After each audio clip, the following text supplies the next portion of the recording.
isso aí, gente. Hoje aqui a gente conversando com nossos especialistas sobre essa questão da saúde preventiva dos homens, né? Porque quando como é, a gente chama, não é a corretiva, né? Mas o tratamento da doença não tem jeito. Quando começa a sentir dor, né? Quando começa a ficar com algum problema, acaba se procurando o médico mesmo. Mas a gente está aqui querendo incentivar essa procura preventiva, né? Questão de fazer os exames periódicos só para garantir, está tudo bem, está tudo certo, então vamos embora. Ou muitas vezes, nessa questão, né, do exame periódico, você começa a perceber uma tendência. Qual é a importância, de fato, da gente fazer os exames periódicos? Os exames periódicos, a gente tem a capacidade de fazer diagnóstico antes ou uma orientação para evitar problemas futuros, né? A saúde do homem são inúmeros sistemas, né, a depender da faixa etária. Se a gente pegar homens mais jovens, né, na idade em torno de 20 anos, tem as doenças sexualmente transmissíveis, né? Temos o HPV, que é a doença sexualmente transmissível mais comum no mundo, é extremamente prevalente. Temos a questão das disfunções erétil, né, disfunção erétil, ejaculação precoce. Quando o homem vai envelhecendo, o câncer de próstata, que é o segundo câncer mais comum no homem, é o segundo também que mais mata, só perde para o câncer de pele, não melanoma. O aumento benigno da próstata, que faz o homem ter dificuldade para urinar. Assim, são muitas as doenças prevalentes no homem, muitas delas é o urologista que de fato trata, mas também tem outras, né? Hipertensão, diabetes. Muitas das vezes o urologista é o primeiro médico que o homem vai e a gente acaba orientando para o tratamento dessas e a prevenção dessas doenças todas, né? Aham, aham. Portanto, a partir de que idade a gente recomenda, assim, que, de novo, as mulheres têm um marco, né? A primeira menstruação, é o tempo de começar a procurar um médico. E os meninos, de uma forma preventiva, qual seria esse start?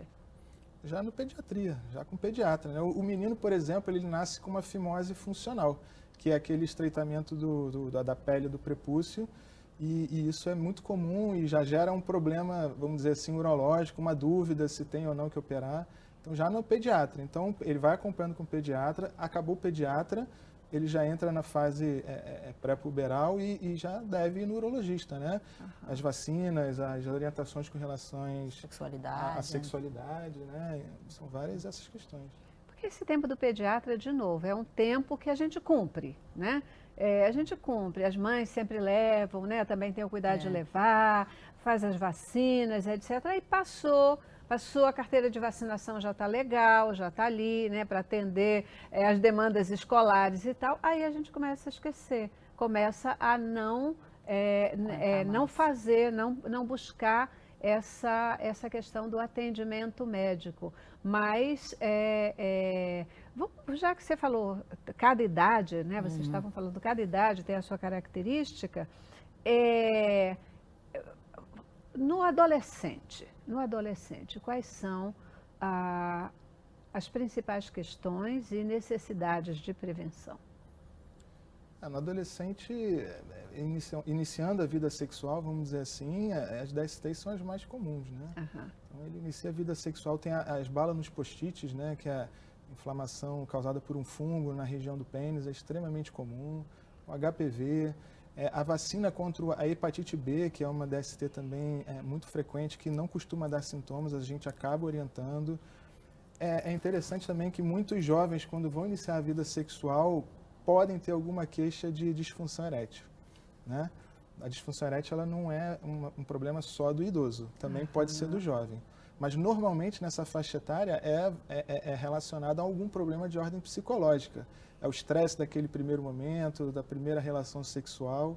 Então já gera um pavor e eventualmente isso pode se transformar num outro transtorno, que é o da ejaculação precoce. E isso, estou falando de sexualidade, já é um grande peso para um adolescente, que às vezes ele carrega ao longo da vida se ele não procura atendimento. Né? Vamos combinar que esse aí é um dos maiores pesos, né?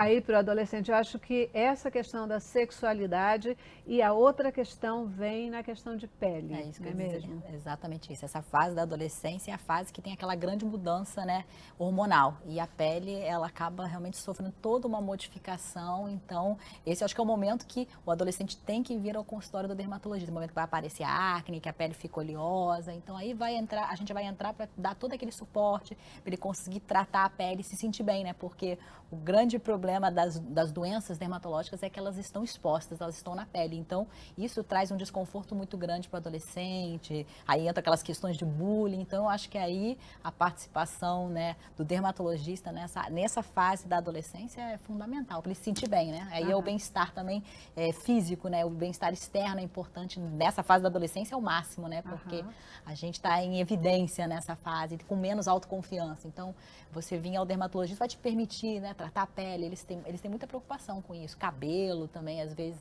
entra também como uma questão. Eu não acho nem tanto pela parte de doença, né? Essa faixa etária de adolescência, a doença dermatológica não tem nada de tão importante. Pode fazer até uma prevenção em relação ao sol, né? Porque o adolescente também é complicado em questão de usar filtro solar, porque pequenininho a mãe coloca, vai colocar o filtro solar, né? Mas adolescente a questão fica bem complicada, né? Eles são rebeldes. Mas é também o tempo da gente criar uma consciência, essa consciência da prevenção, porque, por exemplo, o câncer de pele é uma coisa que não aparece assim tão rápido, né? É essa exposição, essa falta de cuidado, falta de prevenção que vai fazer com que ele apareça mais lá na frente, na fase adulta. É a exposição no início que vai refletir lá aos 50, 60 anos o aparecimento do câncer de pele, que é o câncer de maior prevalência, né? O câncer de pele não melanoma, né? Já que foi, né, é o mais prevalente hoje na população, né? Tanto feminina quanto masculina. Então, essa prevenção é exatamente nessa fase que você falou, adolescência, infantil. Isso. E assim, já que a gente está falando de prevenção, aliás, antes de eu perguntar sobre os exames preventivos, eu quero um pouquinho mais nessa história aí da questão da pele, das espinhas. Tem como prevenir? Porque normalmente é isso, né? Você está lá na fase da adolescência, juventude, a pele vai mudando, os hormônios, aquela coisa toda, e aí a pele explode. Mas tem como prevenir isso? Os exames preventivos, eles podem dar algum tipo de dica, de orientação, já de percepção de que aquela pele precisa ser mais cuidada?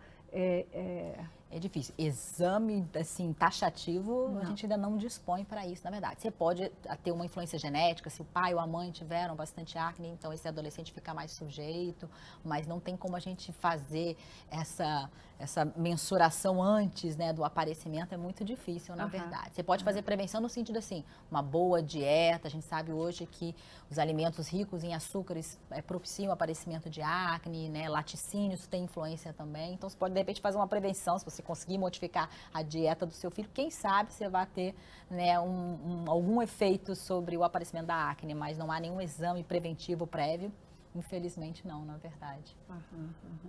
E quais são os exames preventivos que são indicados para o homem e, assim, distribuídos no tempo, né? Porque a gente está falando de prevenção, está reclamando aqui que só um terço dos homens fazem exames preventivos, né? Então, quais são esses exames que são necessários de serem feitos? Num paciente, aí tem que dividir um pouco por faixa etária, né? O check-up da próstata, a gente começa a partir dos 45 anos, né? Principalmente para quem tem fator de risco, que seriam os homens de pele negra e com história familiar de câncer de próstata.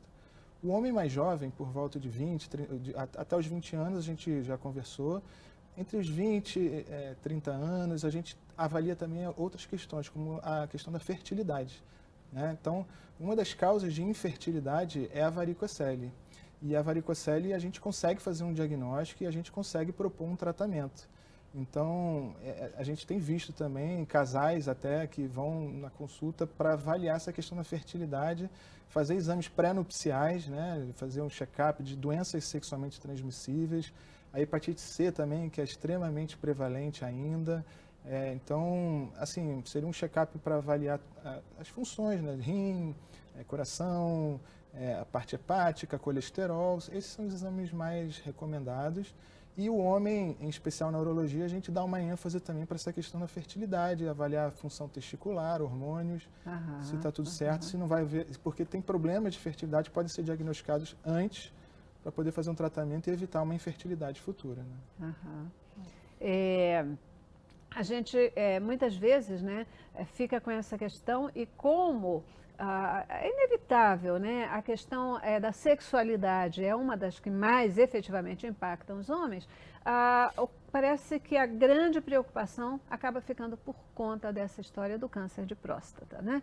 Câncer de próstata. Então, mas câncer de próstata, a gente só precisa se preocupar mais lá na frente, então a gente vai tocando a vida e não vai cuidando das outras questões. Mas a gente tem visto problemas sérios com relação, por exemplo, a questões cardiovasculares nos homens, né? Quais são as medidas preventivas que podem ser tomadas quando a gente está falando dessas questões? A doença cardiovascular é a principal causa de morte no homem, né, a partir dos 50 anos de idade. Né? Antes, no homem mais jovem, a principal causa de morte, infelizmente, são causas externas. São acidentes automobilísticos, de moto, traumas, violência de uma forma geral, ainda é uma realidade. Quando chega a partir dos 50 anos, a principal causa de morte é a doença cardiovascular. Né? Morte por doença, né? Como chamam. Morreu a maior parte dos homens acima de 50 anos é por doença cardiovascular, que é infarto, acidente vascular cerebral. Em segundo lugar vem o câncer, né, de uma forma geral. Há uma tendência de mudança, né? O câncer vai tomar cada vez mais espaço e daqui a uns 20 anos a estimativa é essa, que essa curva mude. Então passe a morrer mais de câncer por aumento do envelhecimento das pessoas e a doença cardiovascular se estabilize. Agora, a doença cardiovascular, a gente está falando de estilo de vida, alimentação, obesidade, são esses fatores que são todos... Praticar exercícios físicos regulares, controle do estresse, né, atualmente. Né, evitar o cigarro, evitar não, né? Cortar, né, o cigarro, suspender, porque ele é negativo em todos os campos, né? De todos os vetores de doença, o cigarro para a pele, o número 1. Ele é, assim, completamente, para nós dermatologistas, terrível, na verdade. Traz o envelhecimento, né, precoce, na verdade, e é um fator também para câncer de pele, então deve ser também sempre abolido, na verdade. Câncer de pele é também uma das questões, assim, bastante sérias, né? Você tinha falado câncer de pele não melanoma. Não melanoma. Câncer de pele não melanoma, que é um dos também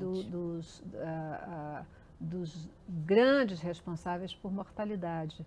Mais nos homens do que nas mulheres ou não? Não, nos dois. Nos dois. O não melanoma, a Kalianda pode falar melhor, ele é um tumor mais benigno. Mais benigno, ele não incide tanto em termos de mortalidade, porque geralmente ele é um câncer que, a partir do momento que você faz o diagnóstico e faz a retirada cirúrgica, você consegue uma cura dele, na verdade, a não ser que ele esteja muito avançado, que a pessoa novamente aí não procurou o seu médico, deixou aquilo se arrastar às vezes por 10 anos, né, 11 anos, aí ele pode ter consequências mais sérias. Na verdade, de repente, o que você pode estar pensando é no câncer de pele do tipo melanoma. Esse sim, não é um câncer de uma incidência tão elevada, mas é extremamente agressivo, com altas taxas de mortalidade, com tratamentos ainda, é um prognóstico bem reservado ainda hoje, na verdade. Esse sim, mas ele entre os cânceres, ele está bem distante, graças a Deus, na verdade, não é o que entra mais. O que entra é o não melanoma, esse sim.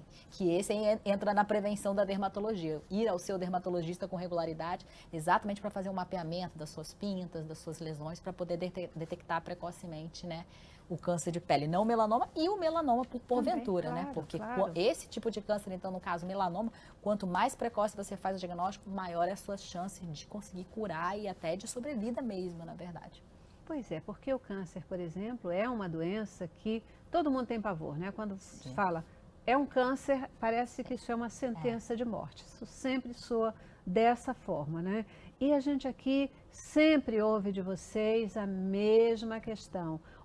Quanto mais cedo a gente diagnostica, mais possibilidades de cura, né? Mais possibilidades efetivamente de cura, de você resolver o problema. Agora, quanto mais tarde se verifica, mais possibilidade de não ter saída e de ser efetivamente uma sentença de morte.